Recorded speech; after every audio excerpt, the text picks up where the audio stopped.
If you have been wondering why buying a home in America feels almost impossible in 2026, you are definitely not alone.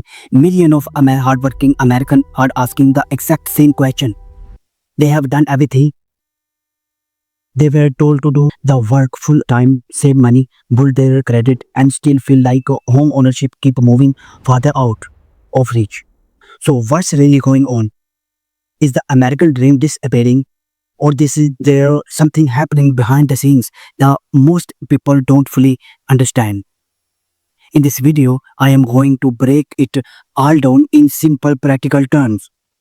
We will talk about why home prices are staying so high, why mortgage payments have become so expensive, why first time buyers are struggling more than ever, and most importantly, what smart Americans are doing to adapt. By the end of this video, you will have a much clearer picture of today's housing market, and you will understand what financial decisions make the most sense in this environment.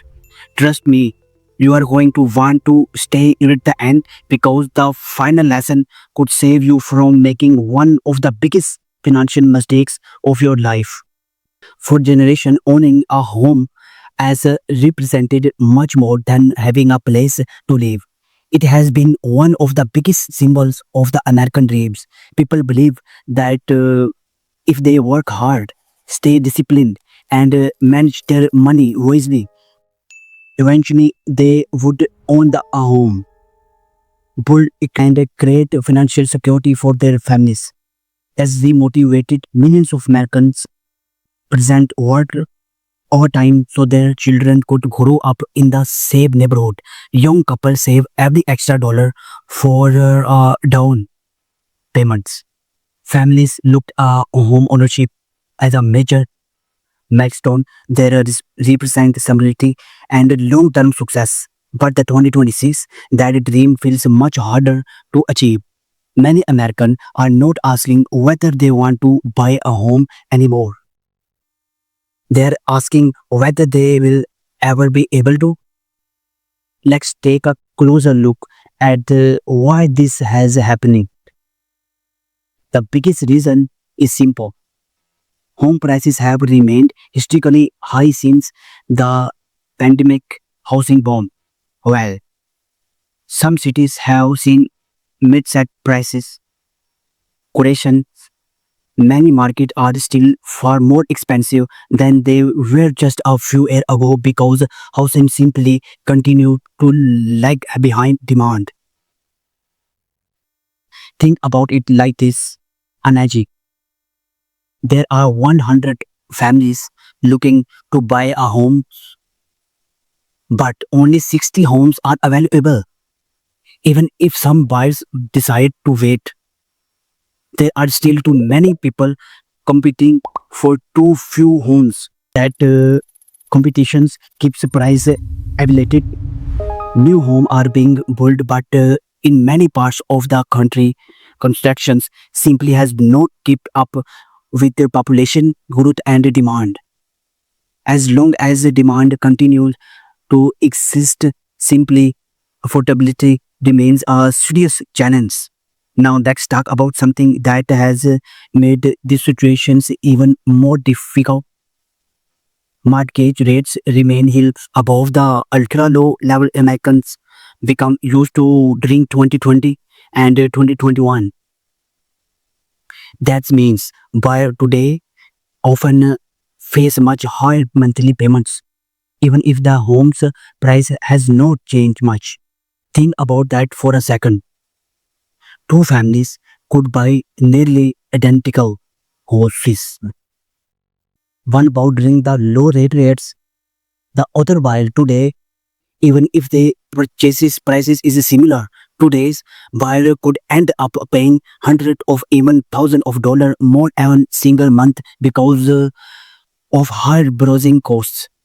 That's huge difference, and that difference affects real families. It affects how much they can save, how much they can invest, whether they can afford childcare, whether they can take a vacation, or whether they have enough money left over for emergencies. Buying a house is not just about qualifying for a mortgage. It's about being able to comfortably afford the lifestyle that come after buying the house. Here's something that surprises many people is not only affecting lower income households anymore.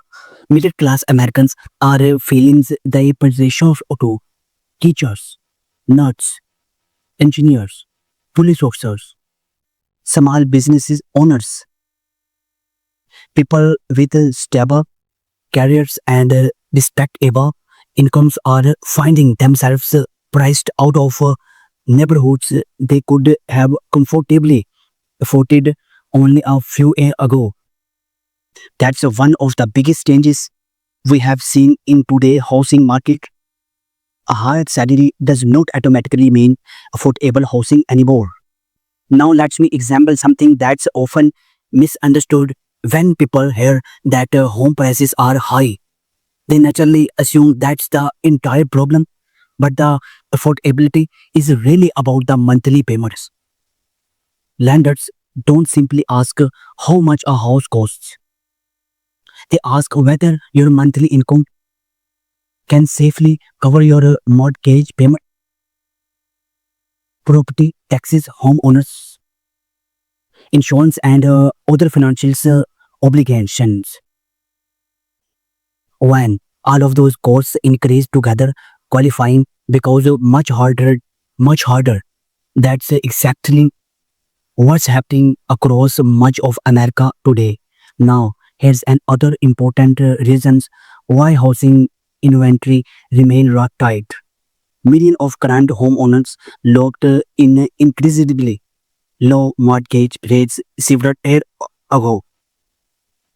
Many of them paying interest rates around 3%. If they sell their current home today, they will likely need to buy another home using today's much higher mortgage rates. That means their monthly payments could increase dramatically even if they move into a similar house. Because of that, many owners many homeowners have decided not to sell at all. They are staying exactly where they are. While that decisions make sense financially for individual families, it also means few homes are available for new buyers. Less inventory creates more competitions. More competitions help keep price high. It's cycle that difficult to break. Now let's focus on the people facing the biggest challenge of all. First time home buyers. Unlike the existing homeowners, they don't have home equity to use toward and other purchases. They are starting from scratch. Many are trying to pay off student loans, manage car payments, cover rising grocery bills, and deal with the higher insurance costs, while also attempting to save tens of thousands of dollars for our down payments. That is not easy. In in fact, for many young Americans, it feels nearly impossible. And while they are saving, many are also paying historically expensive rent every month. Pro- A significant portion of their income goes toward the housing instead of building wealth through home ownership. Depend on the local market, home prices may continue rising or remain stubbornly high, making it difficult for first-time buyer to catch up. That's why so many young adults feel like they are running on a treadmill. They are working harder than ever, but they finish line keep moving further away. If you want like this video, please subscribe or some invest for more video. I will see you in the next video.